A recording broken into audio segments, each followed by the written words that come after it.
In the spring of 2022, an international archaeological team led by Dr. Kathleen Martinez delved into an underground passageway filled with sand near the Taposerus Magna Temple, 20 miles west of Alexandria, Egypt. This enigmatic location, unknown to all, became the focus of a groundbreaking discovery. A casual inspection of a minor crack at the temple's northern base during a reinforcement endeavor triggered a worldwide stir. During the second week of excavation, an uncommon echo sounder detected an empty space roughly the size of a car hidden beneath the ancient stones. The entire team assembled at this anomalous location based on ancient blueprints where nothing was expected to be found. From dawn, archaeologists handled the fallen debris centimeter by centimeter with utmost care. After 3 days, they uncovered a flat limestone surface. Another day was spent removing dirt and dust to reveal a meticulously crafted door within the monolith. The door, lacking hinges or handles, displayed faint outlines and intricate symbols around its edge.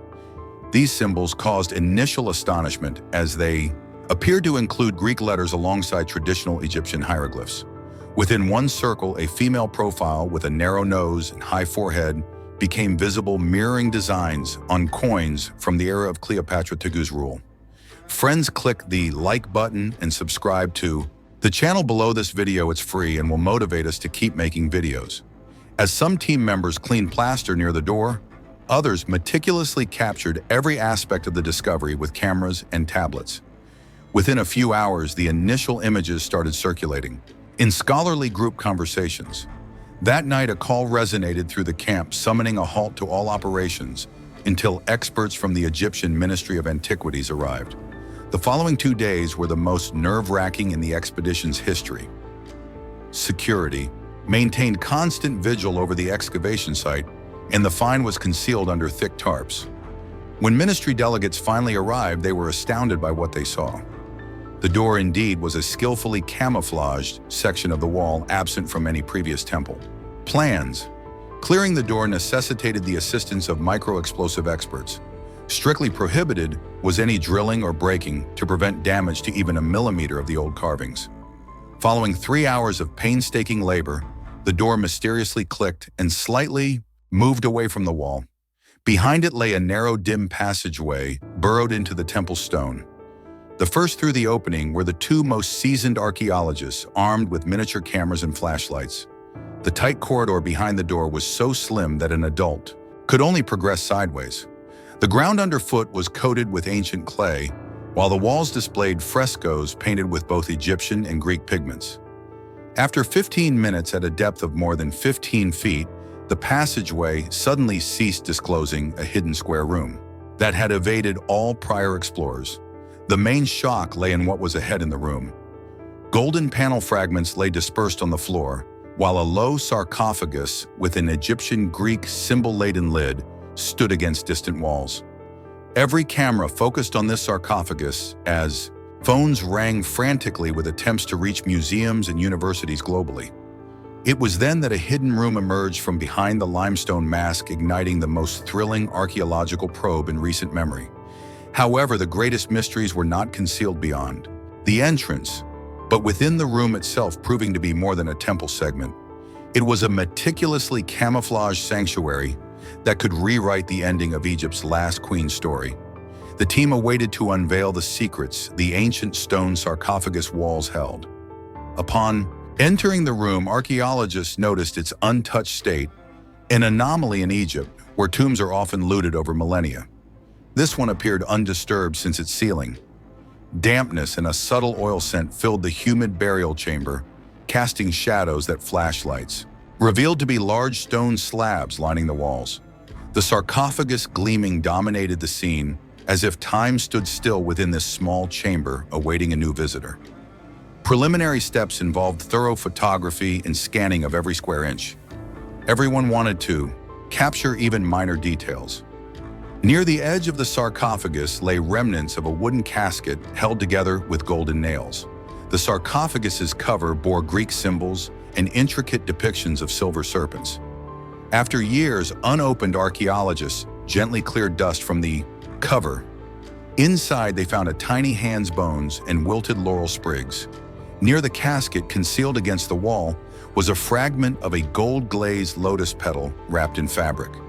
Upon examination, archaeologists noticed an unusual aspect for Egyptian burial sites. The cover wasn't fastened with typical pins, but instead with snug bronze wedges. The edge's sealant showed a seldom encountered mix of costly frankincense and resin to preserve delicate carvings. Experts employed microblades during extraction, which took nearly 4 hours. As the final wedge was cautiously removed, the team held their breath. The cover moved, unveiling the contents of the coffin. Inside the coffin rested the skeleton of a mature woman, partly conserved due to the unique dry microenvironment. On her arms and ankles were slender gold bracelets, hammered flat, whose decoration corresponded precisely to jewelry from the Ptolemaic period. The woman's hands displayed a complex ritual pose not previously observed in Hellenistic Egyptian burials. A faint profile of the same woman with a long nose was visible on the coffin's interior wall beneath a layer of alabaster. Nearby at the graveside's foot lay a miniature golden mask, intricately sculpted with facial details.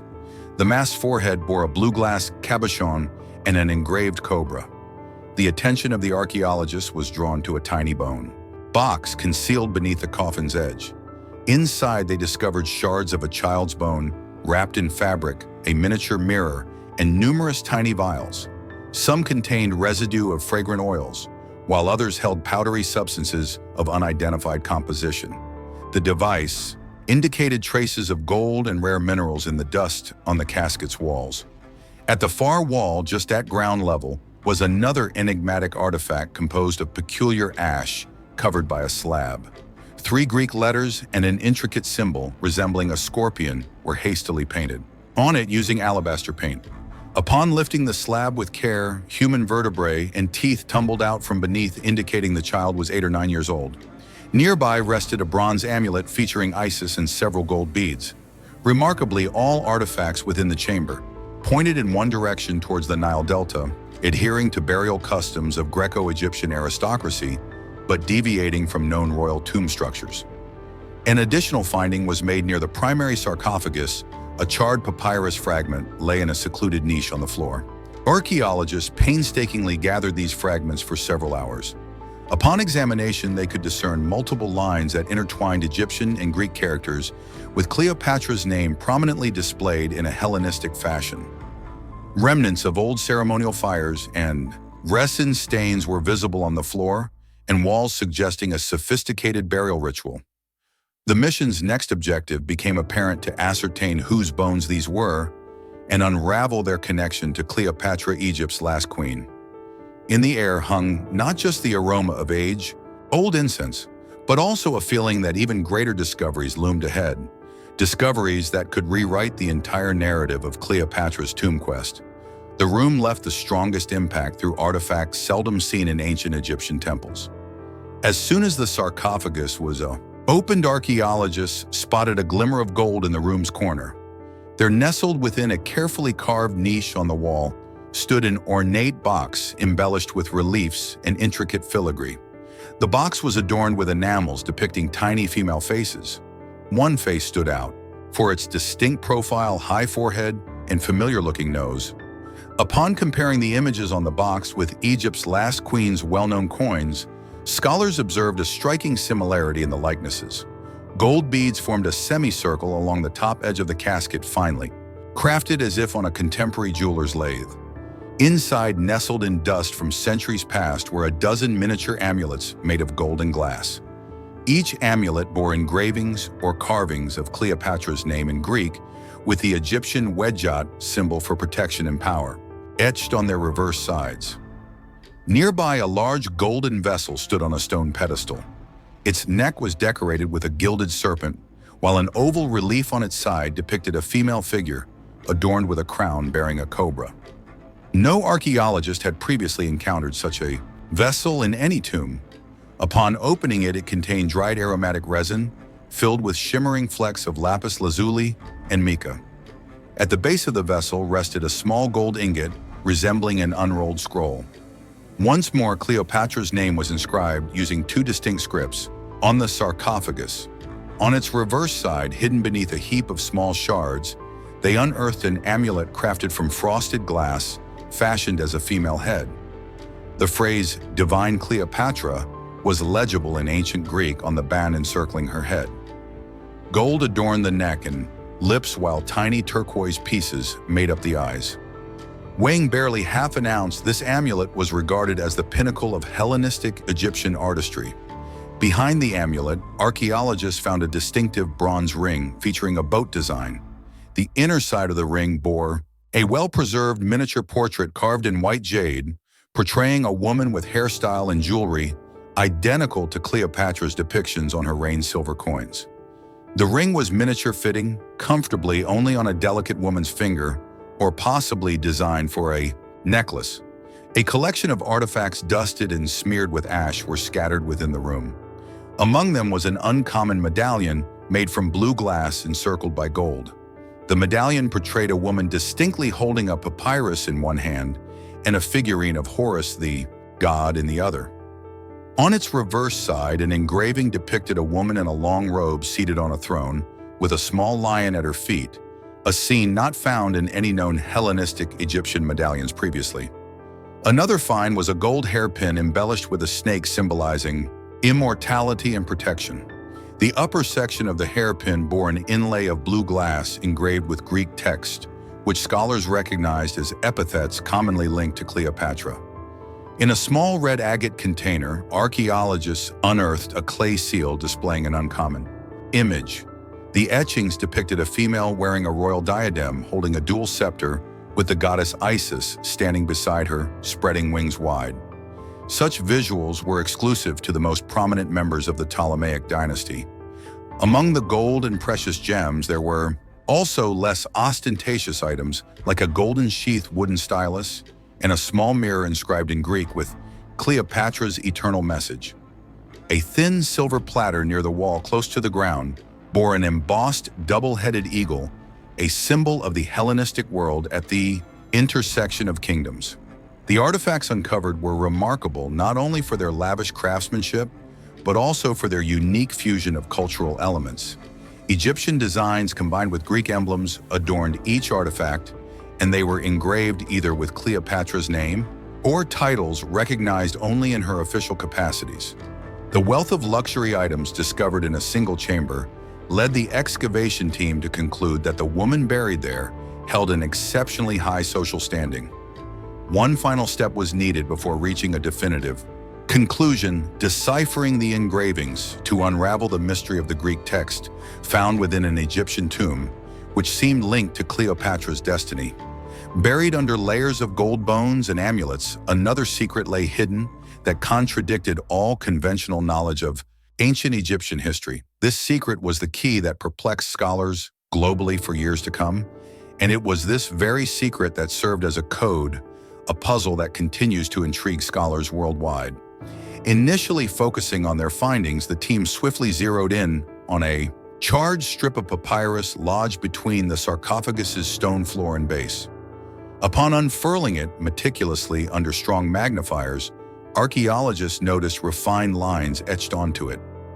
The upper portion was inscribed with large Greek letters, but the text below became increasingly complex.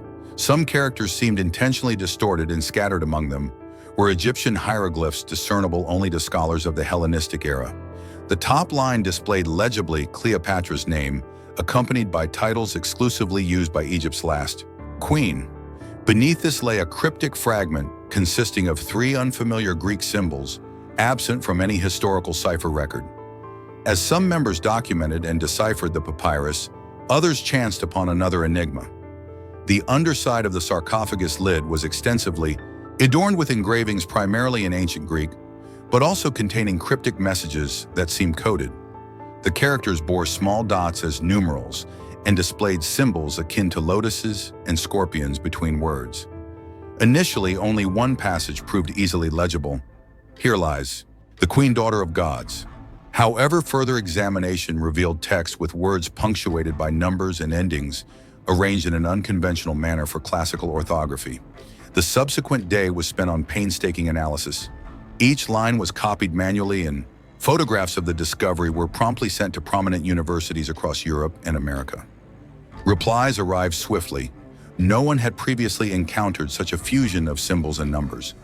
Even seasoned decipherers of Ptolemaic Greek texts struggled with this puzzle.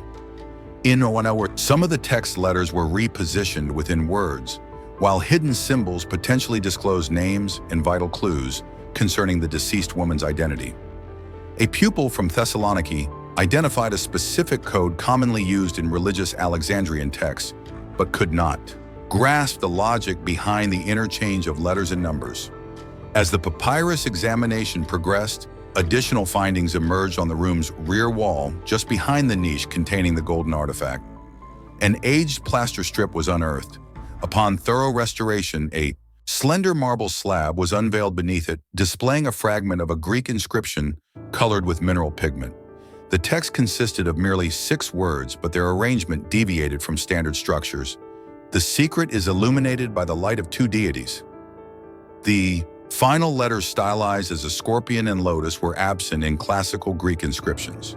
The group spent nearly an entire day scrutinizing the engravings on the sarcophagus alongside fragments of uncovered papyrus. The text's authors had intentionally jumbled the sequence of words and letters, and within these phrases lay at least 2 levels of concealed encoding. Letters and numbers were interchangeable. Beneath a layer of faded ink in one of the lower lines of the papyrus, another hint emerged: find the soul in the temple near the sun. This team believed it could point to the tomb's location. Nearby Greek script read apotheosis, a term often connected with the deification rituals of Hellenistic monarchs. As night fell, the exploration encountered another enigma in the very heart of the room. Beneath a thin layer of alabaster, a second short text was hidden inscribed on a flat slab. The words encircled a black figure resembling Cleopatra's portrait, found within an Egyptian funerary complex. Several letters were flipped, requiring separation of syllables to decipher "immortal in the house" of Isis. Intriguingly, this was the first discovery of such an intricate web of references in Egyptian inscriptions. A part of the text could be read only at a specific angle of light to unlock the cipher. Archaeologists revealed an old gold seal from a box of amulets to the light. The seal's side bore an engraved series of 9 Greek letters and 2 Egyptian symbols. When matched with a line on the papyrus, the text from the seal showed that every other letter was repeated, while the symbols represented missing syllables. The chessboard grid, encryption technique unique to the covert communications of the Ptolemies, was the subject at hand. On the 3rd day, the scholars reached a consensus immediately. An international team was tasked with deciphering the contents of the papyrus inscriptions on walls and engravings. For several weeks, cryptographers, Hellenistic historians, and epigraphy specialists rotated attempts to unravel the mystery. Certain phrases were translatable: "Julia's daughter is with the sun," "the throne is concealed from adversaries," and "eternal remembrance in the house of Magna." On one fragment under magnification, the name Ptolemy became visible, written in a Greek feminine form, verifying Cleopatra as the pharaoh's daughter and a progeny of Alexander the Great. This time around, as scholars argued over the authenticity and meaning of the inscriptions within the temple, the Egyptian Ministry of Antiquities mandated stringent security measures for the site. Simultaneously, the internet swarmed with numerous interpretations regarding the decoded text.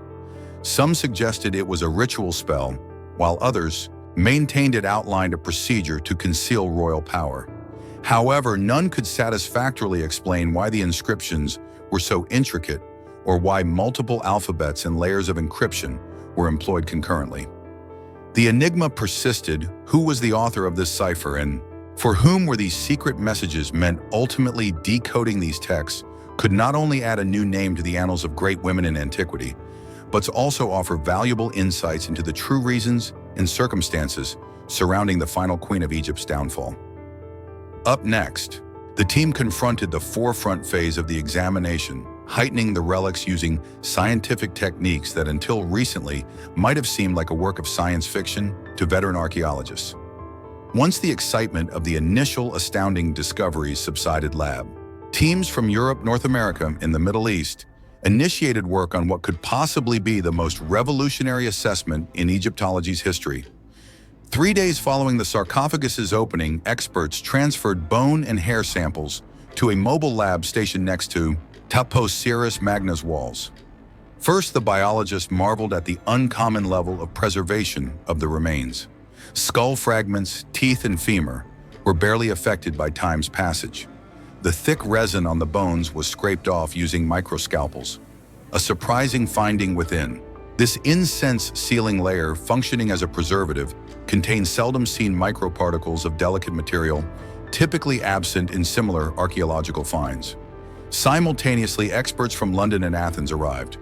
They gathered small samples for concurrent analyses to minimize any potential errors. Within the first week, the Florence Microscopy Lab affirmed that the deciphered DNA was from a woman who died around 40 to 45 years old, possessing distinct Semitic traits with subtle Mediterranean features. Her eye color, discerned by pigment, indicators was olive brown, while her hair exhibited traces of natural black pigment with occasional hints of chestnut. The arduous process involved the examination of mitochondrial DNA, not only to precisely determine sex and age, but also to uncover links between the unearthed bones and recognized members of the Ptolemaic dynasty. By the second week, laboratories in Cambridge and Alexandria had compared the newly found haplotype types with DNA from mummies stored in London, Cairo, and Berlin museums. Matches of mitochondrial markers surpassed 80% with known remains of women from the Hellenistic royal line. Notably, a double mutation previously recorded only in 2 women who served at Alexander the Great's court and bore the name Ptolemy in official records caught their attention. Subsequent examinations disclosed an exceptionally rare gene combination typical of Greco-Macedonian aristocratic females in Hellenistic Egypt. Geneticists swiftly concluded that the similarity between the discovered woman and the mummy, believed to be Cleopatra III, exceeded 90% based on primary markers. Matching patterns of markers linked to skull structure and nose shape corresponded perfectly with depictions of Cleopatra on coins and statues, featuring an elongated chin, high forehead, and distinctive nasal curve. To validate these findings, DNA tests were executed on the remains of a child discovered in a concealed vault. Genetic markers along the maternal line were a perfect match, confirming the child as a descendant of the primary burial. Further intrigue emerged with the discovery of a third skeleton partially preserved, which indicated Mediterranean and Middle Eastern ancestry through its haplotype typical for unions between Hellenistic and Egyptian nobility. Under such conditions, DNA extraction is achievable only under sterile circumstances. As such, Swiss laboratory specialists handled the samples within sealed tents on site. During excavation to ensure sterility, video footage documented each step while ultrasound treated all artifacts. By the release of the preliminary genetic reconstruction data, 4 distinct teams arrived at the same conclusion: the remains situated beneath an alabaster slab within Taposerus Magna's Temple belonged to a woman from the Ptolemaic dynasty whose haplotype mirrored those of Cleopatra II's known descendants. The main verification stemmed from a detailed comparison of teeth and hair. Isotope analysis revealed that the buried woman lived primarily in northwestern Egypt, close to Alexandria, for most of her life. Tetracycline and microelement traces found in the tooth enamel corresponded with the Hellenistic elite's diet. Utilizing this information, the International Commission added the Taposerus Magna remains to the Register of Ancient Monarchs' Relics for the first time historically. When researchers disclosed their findings, global news outlets erupted with headlines proclaiming the discovery of direct descendants of the Greco-Egyptian queen. Scrambling for confirmation, scientists held a press conference at the excavation site, presenting images of haplotypes in hand to verify that the genetic makeup in the uncovered bones matched unique mutations of the Hellenistic Ptolemaic dynasty and aligned with data from mummies previously discovered in Alexandria and Memphis. Following this revelation, Egypt's Ministry of Antiquities closed off public access to the temple, and DNA samples were secured in the National Archive of Cairo for safekeeping. Despite the need for official confirmation through inscriptions, the scientific community now held no doubt that the genetic remnants unearthed belonged to Cleopatra, the last queen of the Ptolemaic dynasty. This archaeological triumph sparked debate and intrigue as skeptics called for further investigation, and ardent admirers envisioned unveiling more enigmas of the ancient world's most prominent woman. From then on, all interest centered around Taposerus Magna's temple and its persistent enigmas enclosed within its stone walls.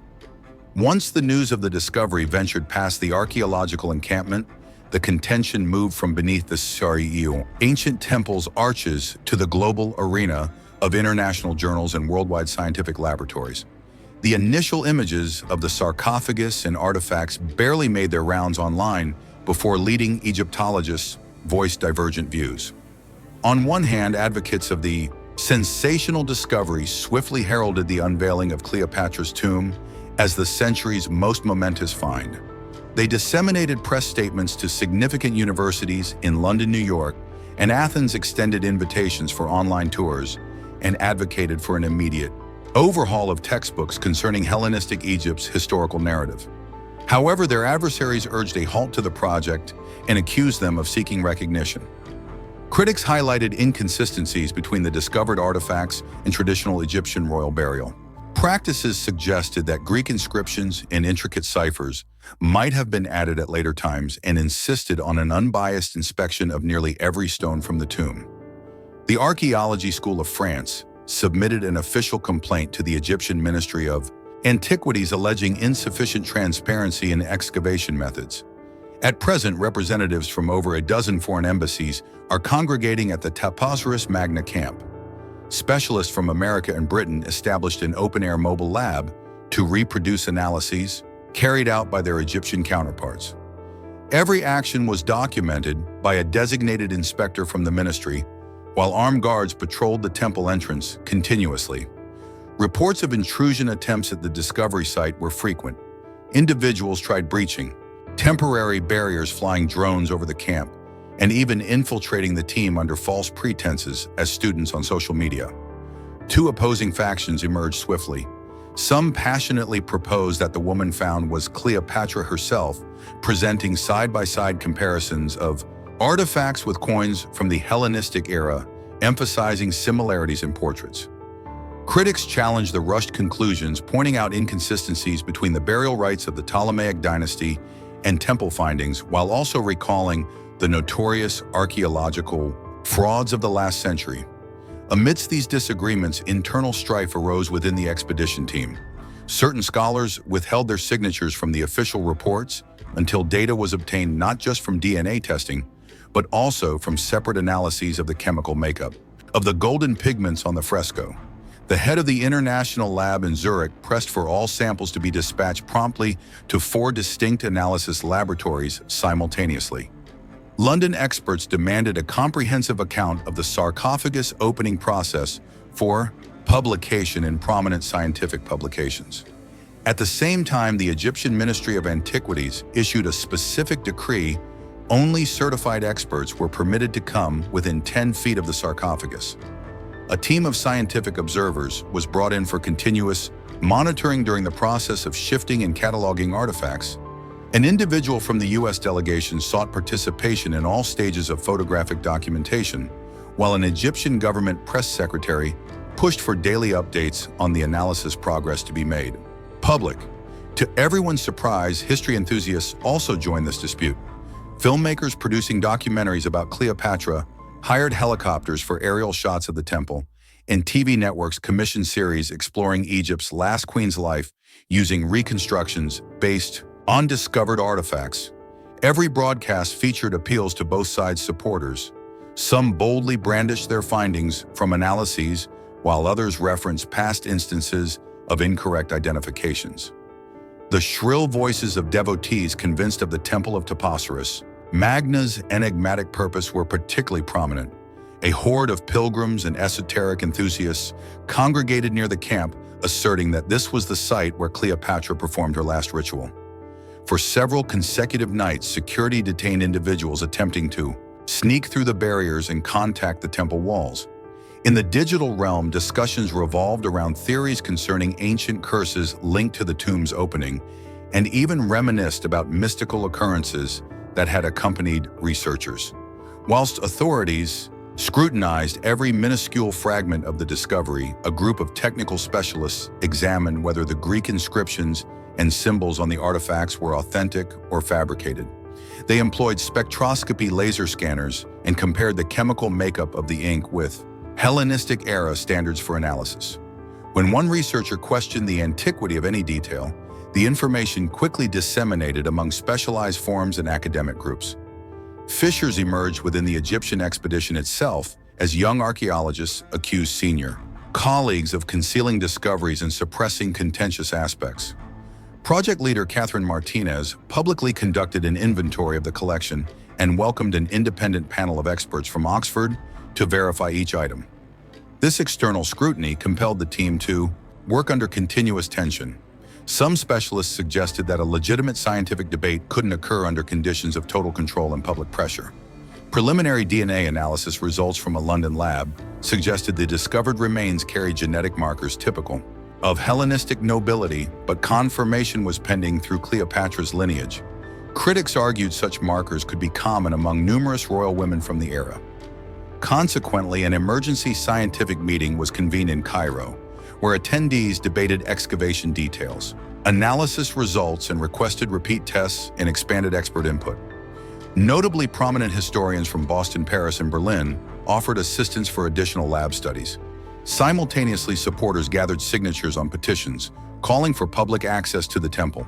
A makeshift museum emerged on the camp's periphery, showcasing replicas of artifacts and simulated tomb structures, drawing swarms of tourists and locals. Multiple times, police intervened to quell conflicts between proponents and adversaries, advocating for the authenticity of the discovery as Cleopatra's tomb. Concurrently, the expedition persisted with its scientific investigations. Constant examination of resin gold and microcrystals on amulets was undertaken along with additional samples collected for radiocarbon dating. Leading Greek epigraphy, experts rushed to Egypt to scrutinize inscriptions against Hellenistic ritual archives. Throughout this process, officials and independent security specialists kept a watchful eye. Thus, an unparalleled contest commenced between orthodox doubters, upholders of the current order, and those fervently determined to expose the truth about Cleopatra, the last queen of Egypt. The final phase yet to be completed was the official validation of findings and dissemination of data, which could potentially rewrite the history of the entire ancient world. On the designated day, a confidential scientific gathering took place in Cairo, exclusively organized to debate the astounding discoveries uncovered at the Taposerus Magna Temple. By morning, the Ministry of Antiquities edifice was nearly overwhelmed by journalists hailing from London, New York, Berlin, and Tokyo. Inside the conference room, over 60 scholars specializing in various disciplines, from molecular biology to ancient Greek and Coptic linguistics, were assembled. The Egyptian minister commenced the meeting by outlining the excavation results. Sequentially, a comprehensive decoding of wall carvings and artifacts, chemical examination of gold and resins, independent lab assessments of bones, and detailed reports on each sample obtained followed Kathleen Martinez's presentation as head of the archaeological expedition. Documents were distributed among delegates, and images of artifacts were projected onto a large screen within the hall. Following this, representatives from the Swiss lab conducting genetic tests systematically displayed DNA fragment images, compared them with mummies from the Alexandria Museum, and convincingly demonstrated a match along the maternal haplogroup line.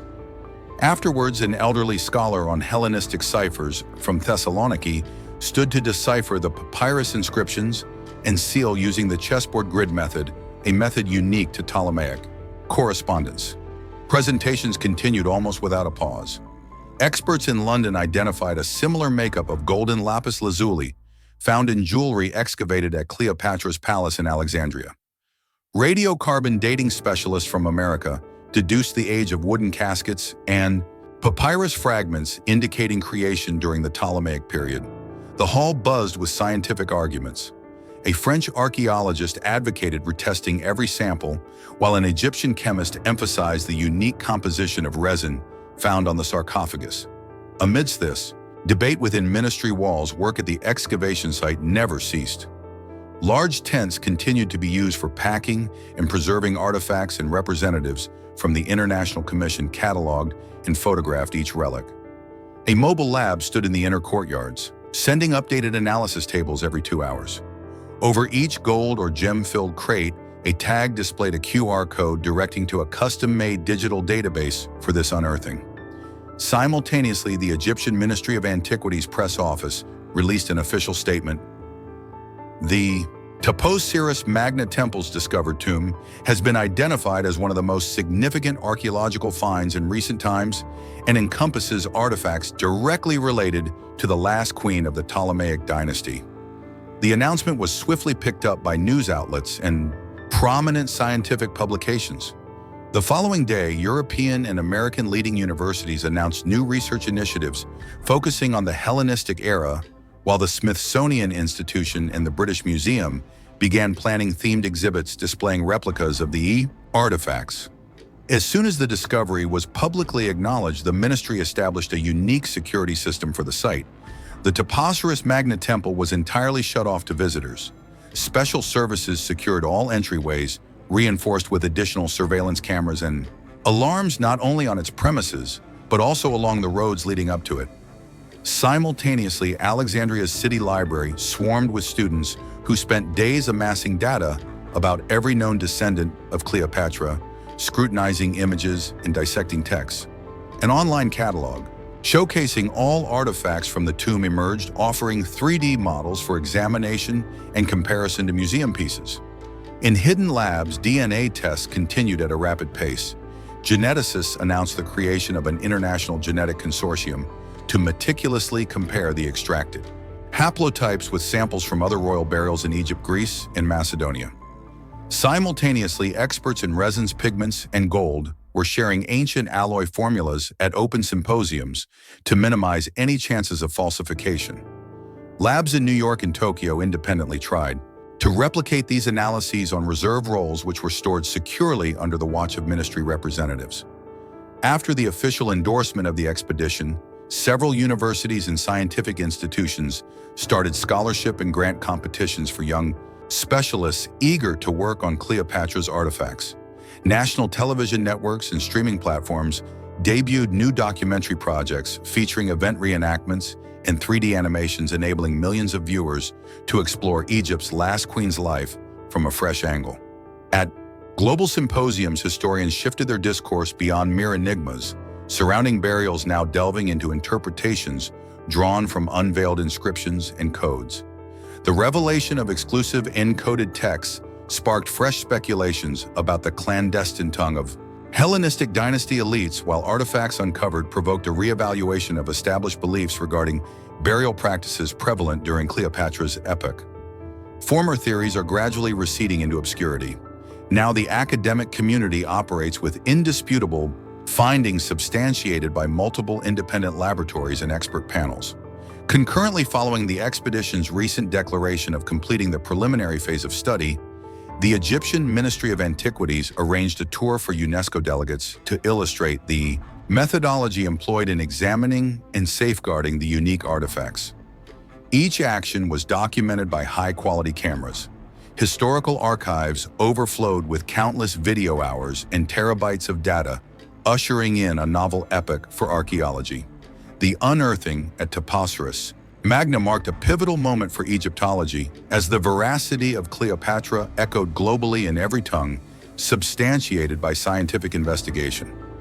Archaeologists resumed exploring ancient enigmas, yet the entire scholarly and cultural realm regards Egyptian temples with renewed vision, aware that one stunning revelation could swiftly alter all narratives about the last queen of Egypt over the past 2 millennia.